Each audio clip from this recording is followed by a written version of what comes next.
Thank you. Yes, we're here, guys. Good morning. Here the birds are singing. Next place. Ah, there's the koalas. Hey guys, nadiri ang koalas. It's a lot of koalas there, guys. Oh, I think I'm gonna hug one of them. Nasa likod, oh. There, nasa likod sila, oh. Yeah. Wow, they're sleeping. Yeah. Up at night, aren't they? Huh? They run at night. Tulog guys siya, oh, hoy. Sure ka? Other two of them, look. They're so sleeping. Wow. Hala. Hala, nakatulog siya ay. Oh my.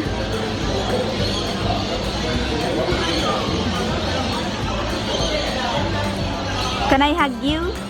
Many years ago, back in the late 80s, Lion sustained a very nasty injury.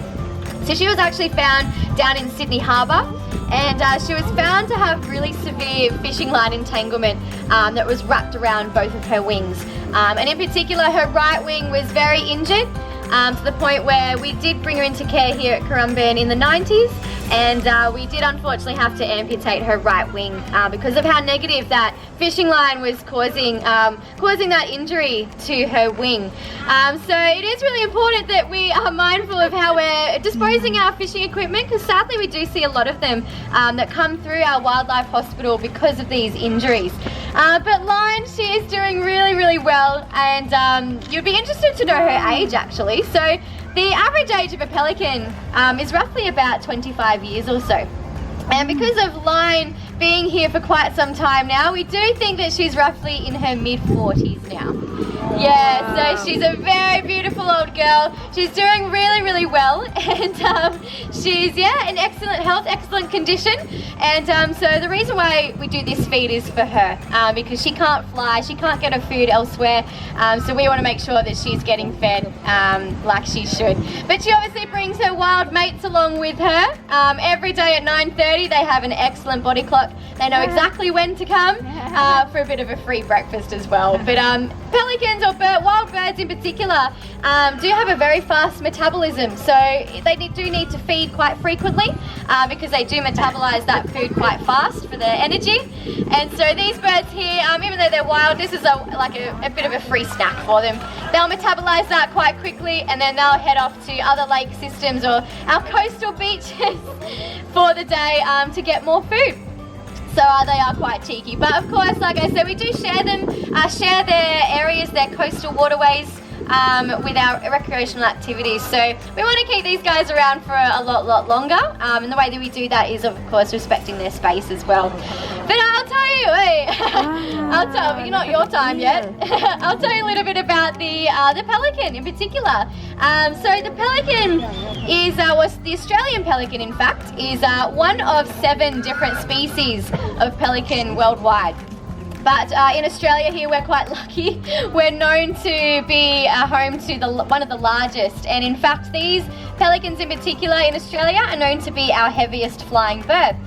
And so they are very spectacular, but what is really interesting about them is the way that they feed. They are an excellent fisherman, and like you're seeing here today, they know exactly how to use their own inbuilt fishing equipment.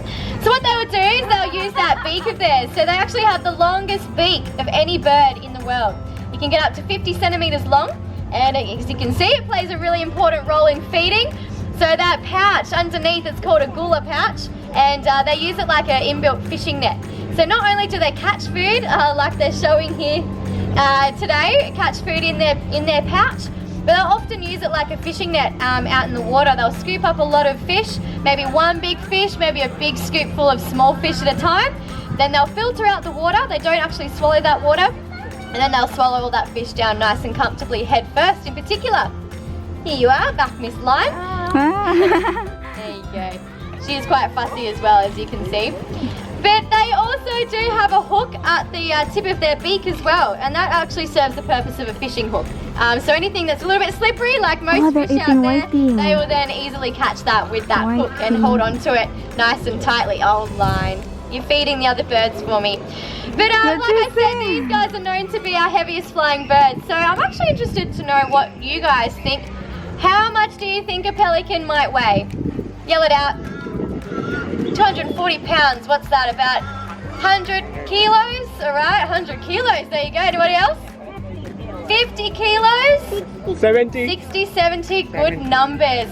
Well, you'd be surprised that the average weight of a male Australian pelican is 7 kilos. What? 7? Yeah, 7 kilos. Isn't that impressive? Considering how big they are, this is Big Bossy right here, and he's the boss of the beach. But male Australian pelicans are mostly bigger than females, and 7 kilos is what he would weigh.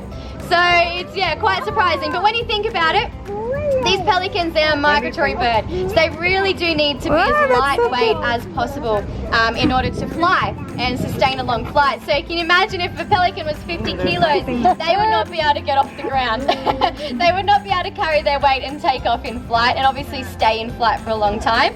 They would have to use a lot of energy. So the lighter they are, the easier they can take off, the easier they can stay in flight as well.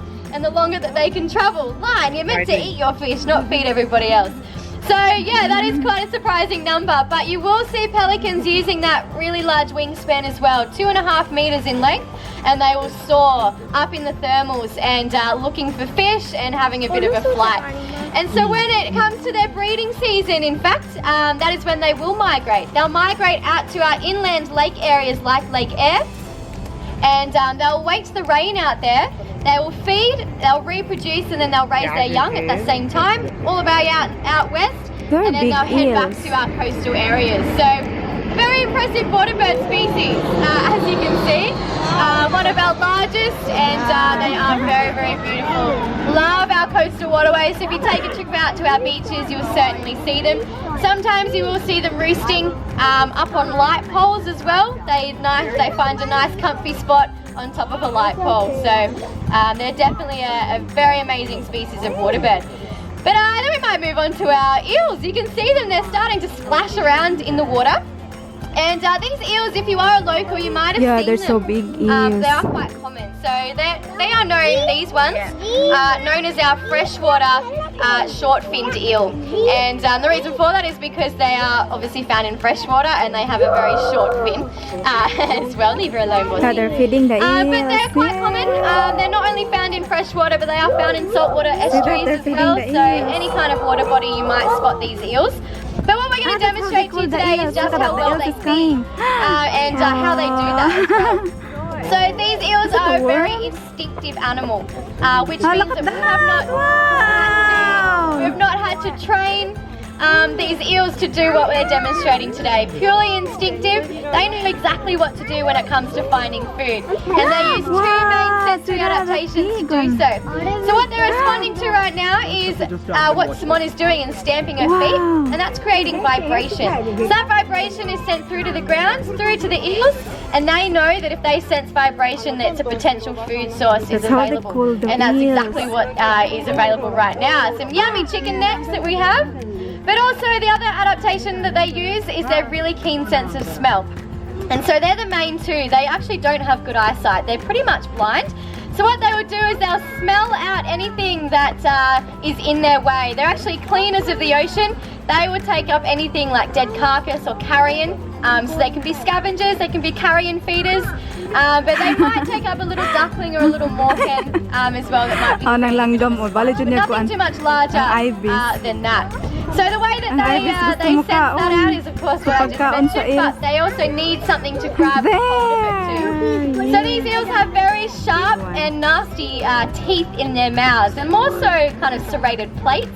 And so what they would do is they'll grab hold of their prey with their mouths. They'll actually rip off chunks of their food and swallow it down nice and whole. So they're certainly not the graceful eater, and you don't want to feed them out in the wild because you don't want to walk away with 5 fingers less, that's for sure. But as you can see, they're doing another maneuver that is a purely instinctive behaviour as well, and that is actually manoeuvring themselves up onto land. And it is believed that Ready kay ang ibis. can actually travel across land using their They're body. big ones. So they have really slimy skin and they've got really strong muscles as well. So what they would do is they'll push themselves up onto shore just like they're doing and grab anything that might be on the sand. But if we do happen to get in a flood situation or even a downpour of rain and the eel happens to get stuck up on land once that water does go down, they can actually stay up on land in a puddle for about 2 days Anaon at a dai time. pagtawag ang So they're quite a hardy animal and they don't have to feed in that time either. And then once that's all done, that 2 days done, they will then use that maneuver and slither their way back across land down into the riverway. So they are certainly a very iconic eel species here on the Gold Coast, and they are obviously again like quite common. But you don't want to get too close to them for obvious reasons. They don't have the best looks, but they make up for it in their incredible fishing and feeding abilities. So I do have a few fish here left for these cheeky pelicans up on the beach here. So if you guys are wanting to hang around or ask any questions at all, feel free to do so. We'll be here for another few minutes or so. But thanks for coming along to our Pelican and Eel Talk this morning. Hope you enjoyed it and enjoy the rest of your Saturday here at the Sanctuary. Thank you, everybody. Thank you. Thank you. Wow. That's the story of the eels and the pelicans. O, diba? What you can say when you see the eels and the pelicans.